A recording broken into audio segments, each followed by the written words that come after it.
This is Joy News Prime Live, also on myjoyonline.com and all our social media platforms, live on DSTV channel 421 and GoTV is 125. Here on Joy News Prime this evening, we bring you a special and exclusive with the Chief of Staff of deposed President Mohamed Bazoum, and joining us live with my colleague, head of the Special Relations Desk, I should say Diplomatic Affairs and International Relations Desk, Blessed Soga, joins us with him. He's Djibo Takoubakoye Daouda, and of course Winston Amwa will be on standby also to bring us translation of that interview, because he'll be speaking French. Blessed, if you can hear me, you can take it away.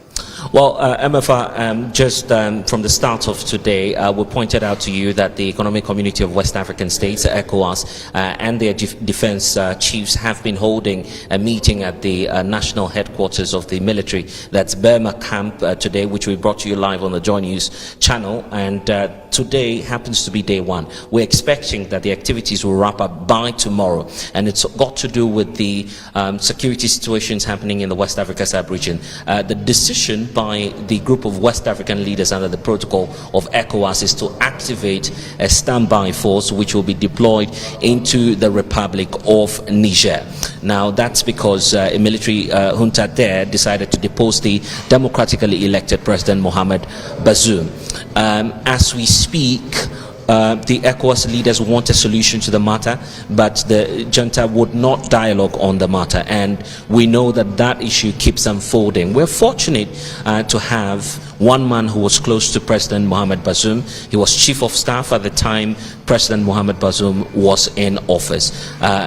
Fortunately, he's been able to run for his life, escaped into the Republic of Ghana, and will be joining, hopefully, the military chiefs to brief them on the engagements that will be going to unfold at Burma Camp, the military headquarters, from tomorrow when we get a briefing from the sub-regional body. Djibo Daouda was the former Chief of Staff and the right-hand man of President Mohamed Bazoum. And the time he was in office, he was in fact in the country when the coup d'etat happened, but found a way of escaping and made his way right here into Ghana. So we're about to interact with him. Obviously, Niger is a French-speaking country, so you'd have to accommodate his French, and then of course we'll get to give you some translation of some of the key issues that are at stake here. Djibo Daouda, you're live on the Joy News channel. The nation is listening to you right now.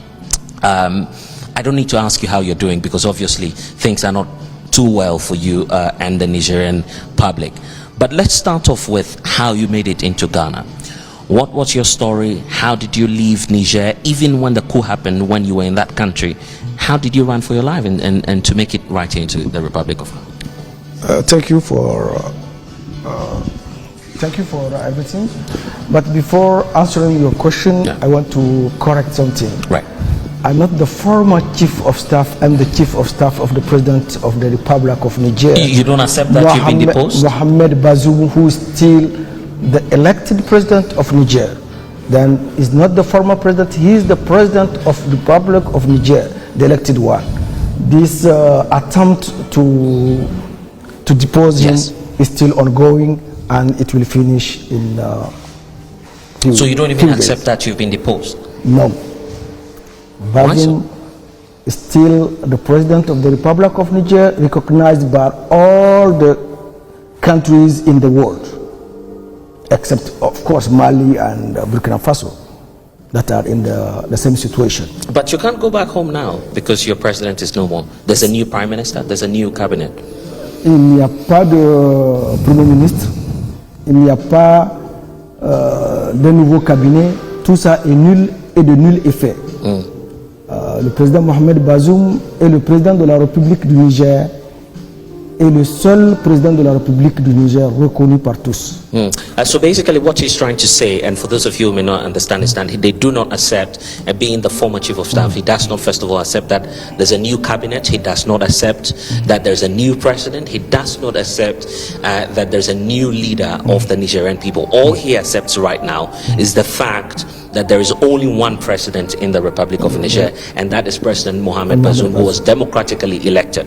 Now, I'm going to ask you about President Mohamed Bazoum, because I need to ask you how he's doing right now, how he's faring. after the coup d'etat happened, you were there trying to fight back. It didn't work, so you left. But he's being detained now. How is he feeling now as we speak? Le président de la République va très bien. Il a le moral très haut et il est prêt à se battre pour la démocratie, pour la liberté, pour la justice au Niger. Donc le président de la République va très bien. Il a le moral très très haut. Certes, les conditions de vie sont déplorables parce que depuis l'événement du 26 juillet, la junte a mis tout en œuvre pour le démoraliser, pour le faire ramener à un état réduit, mais c'est sans compter sur sa force morale. Donc le président de la République va très bien. Okay, so basically he's making the point that when you talk about President Mohamed Bazoum, he's in high spirit, good spirit. In fact, morally, his morale is high. He's not down or, dampened. His spirit is not dampened by the fact that there's a new military junta that is controlling the country, except to say that he's been detained. And naturally, when you're detained, your rights are restricted. You do not have the right to move. You do not have the right to make certain natural, adjustments which he would have done when he was head of state. So that is the only confinement in which he finds himself, except to say that he still believes that he's the president of the republic and is in good spirit. I guess that's the point of what the point you're making. Now, you're saying that he's in good health. If he's in good health and is in a high morale, he's been deposed by the military junta, and we've seen the military junta receiving a lot of support. I don't know if it's just my impression, but they seem to be receiving a lot of support. You take a look at when the coup happened, they staged a rally at a stadium, and in that stadium, lots of people filling up the stadium to capacity. It does suggest that there's just something right with this coup d'etat and the military regime that is controlling. People appear to be supporting them. Is that not the case? Sur ça, ce que je veux vous dire, d'abord, sachez que dans des situations comme ça, c'est toujours le populisme qui prend le dessus sur tout ce qui est rationnel. Alors, donc, la junte nigérienne n'a pas fait exception. Quand il y a eu le coup d'État, la vraie manifestation s'est tenue le premier jour du coup d'État. Il y avait eu une manifestation spontanée. Moi, j'étais dans la manifestation, j'avais conduit cette manifestation. C'était des milliers et des milliers de Nigériens qui étaient sortis pour dire non au coup d'État. Ils ont tiré à balles réelles sur les gens. 4 personnes étaient sévèrement blessées. C'est ce qui a démotivé les gens ce jour-là.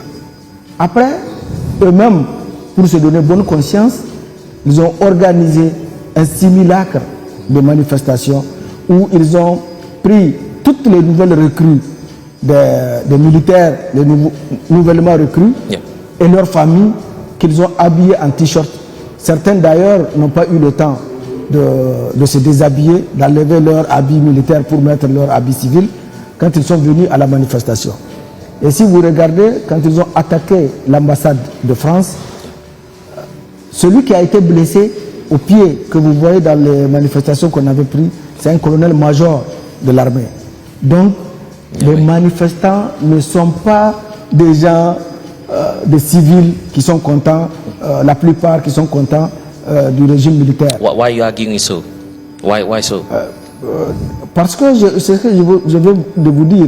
La plupart des manifestants, quand vous regardez même à la télévision, ils ont encore le treillis militaire, le t-shirt militaire. Et celui qui a été blessé à l'ambassade de France le jour où ils ont fait la grande manifestation, parce que la riposte a fait que les gens étaient obligés de tirer des gaz lacrymogènes sur eux, il y a un qui était blessé au pied, c'était un colonel-major de l'armée. Donc ça veut dire que la plupart des manifestants, ce sont des éléments, les nouvelles recrues de l'armée qu'ils ont fait sortir. Ça c'est un premier point. Le deuxième point, sachez que le Niger compte 8 régions. Oui. Parmi les 8 régions, c'est uniquement Niamey où il y a eu des manifestants. Dans toutes les capitales, c'est l'opposition qui est forte en Afrique. Principalement au Niger, l'opposition est très forte à Niamey. Donc ils ont fait sortir les militants de l'opposition. Le parti politique de l'opposition du leader Hama Amadou qui est à Paris actuellement, il a écrit une lettre pour demander à ces gens de sortir pour soutenir la manifestation. Donc voilà la manifestation de Niamey. Mais quand vous regardez les médias, quand vous regardez les télévisions, vous voyez que dans tous les pays, dans toutes les autres régions, nos gens ont manifesté, y compris à Niamey, où ils ont été tirés à balles réelles. So basically the point the former chief of staff is making is that we should disregard what is happening on the televisions as we see it, and also making the point that what we have is that the military is just inviting people to create the impression as though they have legitimacy, but they do not have legitimacy based on what we're seeing on the screens, and that they are just bringing their cronies and bringing people who align with them to fill the stadium. So we shouldn't believe what we're seeing on the television. Beyond that, the second point is that Niamey is the smallest region out of the 8 regions that we have in the Republic of Niger, except to say that when you take a look at all of the regions in the Republic of Niger, Niamey is the smallest, although it is the capital. Now that side has a lot of support from the opposition political parties, and we had leading figures of the opposition political parties that incited the public against President Mohamed Bazoum, a reason for which it is creating the impression as though nationally there is support for the military, except to say that in the capital, as we speak, they do not have support or legitimacy. So that's the point you're making. Now ECOWAS says that they want to go in and to intervene in this military regime or coup d'etat that we've seen in the Republic of Niger. There is a question as to whether or not you believe in that intervention. Lots of criticisms against the decision to intervene. Do you support that move as, you know, someone who's worked closely with President Mohamed Bazoum? Do you feel that force is the way to do this, by ECOWAS deploying a force to deal with this? Merci pour cette question. Déjà, la première chose que je vais vous dire, la CEDEAO a pris ces mesures pas de gaieté de cœur, et c'est des mesures légitimes et légales. La CEDEAO, dans sa constitution, dans ses statuts et ses règlements, prévoit l'usage de la force en cas de renversement d'un régime démocratiquement élu. Donc la CEDEAO a bien, et dans son rôle, en imposant des sanctions contre la junte, et aussi en brandissant la menace d'utilisation de la force. Ce qui est tout à fait normal parce que, comme je le disais, ça fait partie des statuts. Aujourd'hui, si la junte abandonne son projet de prendre le pouvoir par la force, la CEDEAO va abandonner toutes les sanctions et la force ne sera pas utilisée. Mais comme vous le constatez, ici,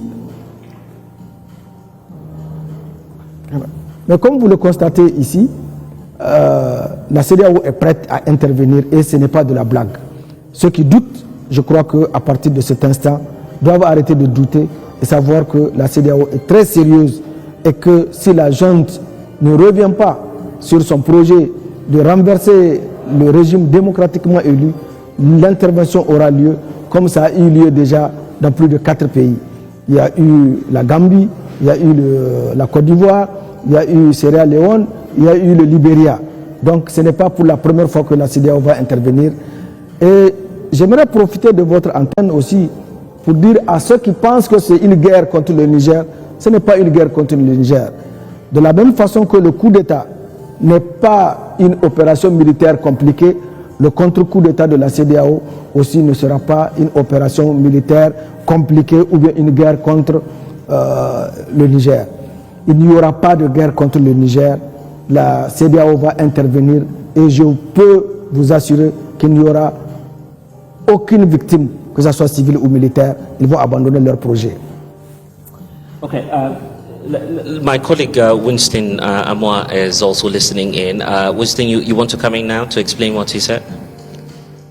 my colleague Winston Amwa, but basically, just to break down some of the issues that the former chief of staff has been talking about. He's making the point basically that in terms of the military intervention from ECOWAS, we need to acknowledge the fact, first of all, that there is a framework or a legal regime under which ECOWAS operates.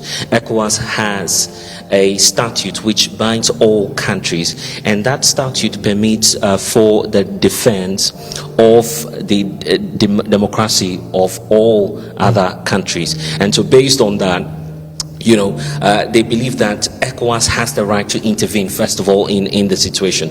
There's a second point about precedence, and the point is making about precedence is that ECOWAS has done that before by going into some other territories, by, of course, intervening in some destabilization situations in the sub-region. So this is the reason for which they believe that ECOWAS does have, the right to go in. So let's still